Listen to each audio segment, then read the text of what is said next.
guys, welcome back to my channel. This is Tita Lavinia of Tita's of Pageantry, and for this episode, I will be giving you a recap of the events that transpired on day 5, as well as your most requested. I will be giving my thoughts on the supposed new format of the 69th edition of Miss Universe. So please make sure you stick around. Please subscribe to the channel, as well as hit that bell notification button for your weekly pageant fix.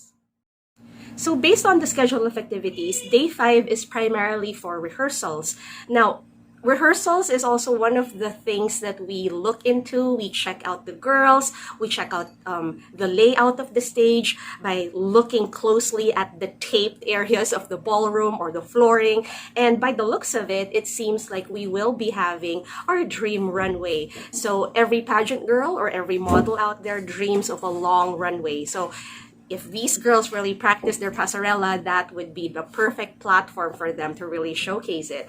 So day 5, the first footages that we saw of Rabiya was of her emerging from that elevator area, going into that barricaded area, walking gracefully in that beautiful Van Bantiling hot pink jumpsuit. Now, this one is a little sexier than usual. It had a lot of cutouts, but it fit her perfectly and it hugged her curves. Now, what I like about this jumpsuit is that this is something that made a lot of people really excited because it showed a sexier Rabiya, it showed a more mature Rabiya, and she carried it with class. You would see her walking from one point to another, looking really graceful, moving elegantly, and the first thing that you get to notice is that training. The first thing you get to notice is her posture. It's really powerful. So yeah, you really have to give credit to Sir Jonas Gafford in his technical skills in training and really instilling the importance of posture. You get to see her curves. Her S-lines are so defined. You see her waist, you see her backside, and the way that she walks. Her strides are long, they are powerful, and yes, they're confident. Rabiya, when she carries herself, especially in the past few days that we've been seeing her, it just seems that her movements are muscle memories, that she doesn't have to force this. And when she interacts with people, especially with some of the girls, either from her small group of friends or the new girls that she gets to meet, she is very warm. She tries to learn more about the ladies, and I think that it is a really good representation of how friendly the Filipinos are through Rabiya. So I think she also had more time on her hands this time because you asked for it and she gave it to us. You've been asking for OOTDs and she was able to provide this for us because, like I said, day 5 is more chill. I think they have more time to move around. They have more time to mingle with each other, and that, they have more time to take pictures. Now, the second event was a really interesting event because I didn't think that they would be able to fit this into their very tight schedule. So I was really happy that they changed into casual wear and that they had an activity with Smile Train. Now, Smile Train has been a long-time partner of Miss Universe.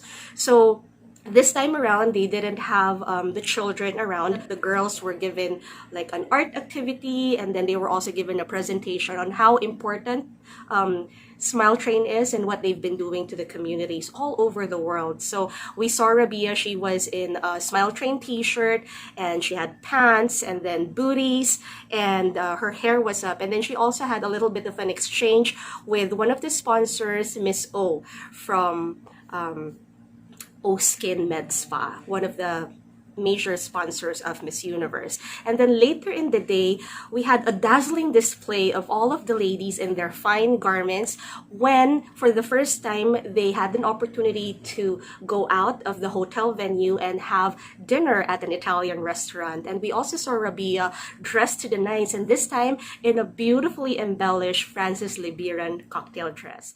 A lot of you are asking about my thoughts on the new format or the supposed new format. Now, I briefly discussed this in my previous episode, but I didn't get into the details and I didn't give you my opinions about it. So let me just go back a little further.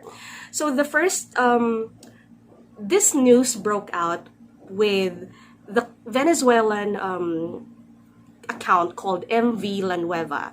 So they rolled out the new format. So this isn't official yet, guys. It will only become official once Miss Universe announces this. But this Venezuelan site is pretty established and it's pretty credible. So a lot of Filipinos and a lot of pageant admins from all over the world reposted this. So it says that the new format was with Tamarin as well. So maybe there were only two of them who really stood out of the 80 something or 90 girls. This isn't also the case of Paulina Vega in 2014, wherein you just felt that she arrived to just claim her crown. This time around, it seems that even the heavy favorites this year aren't really considered a mega favorite or doesn't have all of the qualities that we feel would be perfect for Miss Universe. So I feel like this edition could be likened to 2019, wherein anybody could just rise to the top. So the danger is that if Rabia is getting all of these accolades, it must mean that Rabia might not get into the top. Well, this isn't necessarily true, because if the Filipino pageant fans work hard enough and get her to the top via the online voting, then we have no problem. And there is no shame in pushing our candidate to the top via online voting. First of all, we were already given our separate platform. And second of all, it is going to be a bloodbath if they have no continental groupings at all and everybody else is just fighting for that position. So we might have, I don't know, a repeat of maybe 2009 when all of the semifinalists were all from the Latin American countries as well as the European countries and there were no Asians there. Or it could be the other way around. It could be dominated by the Asians this time, which probably might not happen because, you know, the competition is being held in Florida right now, which we know is a Latin country. So what I'm just saying is that I like the format right now with no continental groupings because everybody is on equal footing and all of the girls, before they even step into, you know, top 20, will really, really have to perform at prelims and the closed door interview. Now, what I also like about this format with no continental groupings is that the countries with a strong stash, they don't necessarily get that stigma that they might get into their continental grouping, meaning to say everybody has to perform at their best and not rely on their strong sash. Now, one of the major changes for this new format is that they will no longer have an opening speech. Now, a lot of you guys are really scared because you feel that Rabia has such a strong presence when she speaks that she might be elbowed or overlooked. I get you, because we have a candidate this time who really has this really strong comm skills. But there is no need to worry because we are sending someone who looks like a total package. So we cannot just bank on someone with just strong comm skills. And fortunately for us, Rabia checks the box. She has a beautiful face. Her body is banging. Her pasarela is everything. She has that effervescent personality. She's very approachable. She's very friendly. And, you know, she can hold her own when it comes to conversing. So I'm just saying that you shouldn't be focusing on the speech being thrown out of the window because it seems like it's her only ticket to get in. No, guys. What Rabia has to do is just be her fabulous self because she has been consistently displaying her fabulosity now that we are on day 5. So I don't think that she's gonna stop on day 6. And knowing Rabia and how scientific and academic she attacks Miss Universe, she will continue strong up until the last few days of the competition. So you don't have to worry. You don't even have to overthink and say, Tita, it seems like they did this so that it could favor the other countries who aren't really very good with their comm skills, or, you know, countries with representatives that have no gravitas. It's not like that, guys. It's just that what Miss Universe is really doing now is that they're listening to suggestions. They're listening to what everybody has been saying. For the past how many years, a lot of the pageant fans got really bored with the format because IMG started looking for someone approachable and someone who could be a spokesperson. That a lot of the old school pageant fans felt alienated because it seems that the whole standards of beauty have been thrown out of the window. So if Miss Universe is doing everything that they can to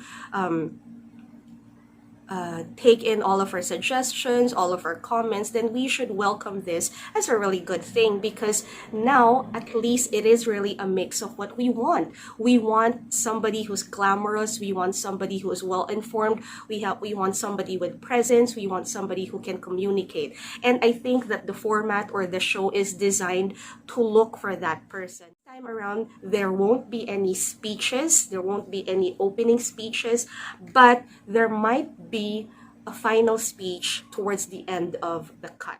Next, it cuts to top 10. Now, by the way, the top 20 girls will get to walk the ramp in their swimsuits, but once they cut to top 10, that's where they'll have the evening gown portion. And then they'll go ahead and cut this to top 5. So that is why it will be so important to have that beautiful style. Rabia has to work extra hard for this because, like you guys have been mentioning, Rabia's strongest suit is actually her comm skills and her interview skills. So she has to ace all of those segments before she gets to that segment wherein she could take out her strongest card, and this is for Q&A. So once they're done with top 5, there was no mention of cutting it further to top 3. So what I'm just saying is that once you reach top 5, guys, it means that you already have an automatic placement. Now, they did not mention whether they'll have just first runner-up and then second runner-up, but it seems that we might have more runners-up for this edition. Now, do I like this format? Yes, I like this format because this format, again, is competitive. It's simple enough, and I feel like because the number of delegates this year is lower than the usual, it means that we don't have enough numbers to cover all of the lead. We don't have a balance in terms of the numbers. Like, for example, Africa only has a few delegates, while Latin America this year almost have complete attendance. So I would really understand why they had to make some changes for this edition, just to accommodate the numbers and also to accommodate the changing times. So there you go, guys. I hope that you will be at peace with whatever changes Miss Universe rolls out, because anyway, there's really very little that we can do about it. So guys, do enjoy the ride, and yeah, continue rooting for our girl and continue voting for our girl, because we need that. We cannot rest on our laurels. We cannot be complacent. I keep on telling you this. Vote for her. Do not even make excuses. Do not overthink this. You cannot be complacent and you cannot be arrogant and just say, Rabia ticks all of the boxes, she's gonna end up in top 20 anyway. No, go ahead and secure that. So I'll see you again tomorrow, and goodbye.